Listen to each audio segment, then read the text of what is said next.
But ISRO isn't an isolated case.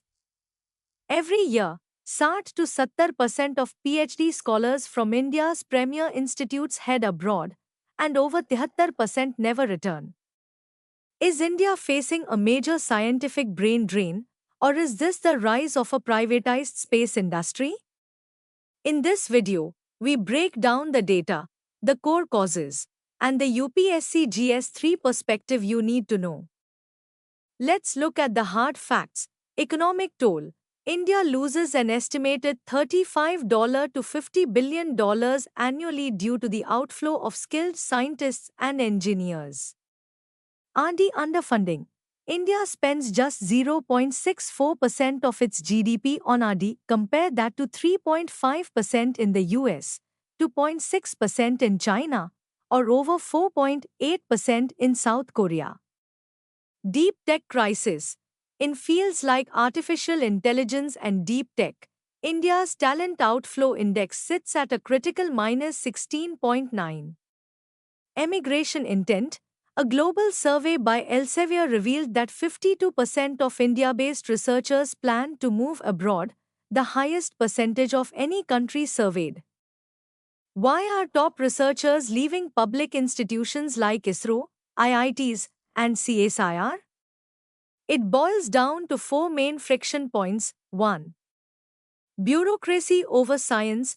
Public research bodies often operate under rigid institutional hierarchies. Seniority-based administrative structures frequently override scientific decision-making and limit the creative freedom of early career scientists. Though procurement bottlenecks, getting specialized lab consumables or reagents through General Financial Rules (GFR) can take 3 to 6 months. In cutting-edge research, a 6-month delay means falling behind international competitors. 3.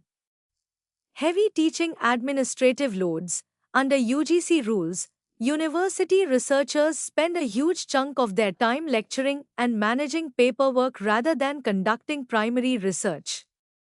4. Compensation patent delays. Domestic pay scales struggle to compete with global standards on a purchasing power parity basis.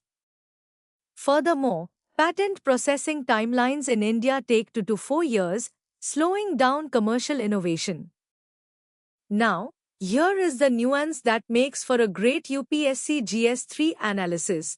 Is the ISRO talent exit purely a negative brain drain? Not necessarily.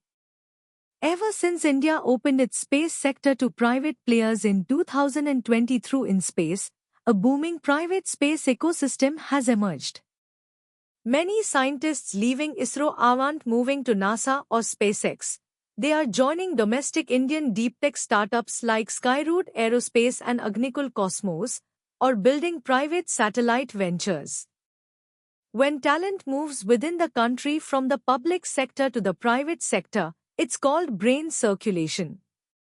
It builds a broader national space industry, though it does force government agencies like ISRO to adapt their retention policies and pay structures.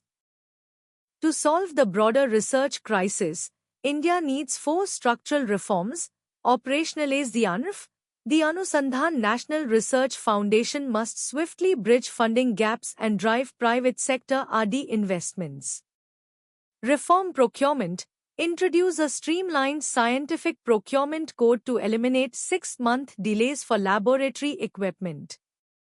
Grant early autonomy. Give young scientists merit-based grants and independent lab authority rather than making them wait for seniority. Expand brain-gain schemes. Strengthen initiatives like the Vajra Faculty Scheme and Ramanujan Fellowships to attract top diaspora talent back to Indian labs.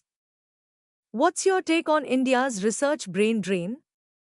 Should government agencies introduce stricter retention policies? Or is talent moving into private deep tech startups the natural next step for Indian innovation? Drop your thoughts in the comments below. Don't forget to like, subscribe, and hit the bell icon for more high-yield GS breakdowns. Thanks for watching.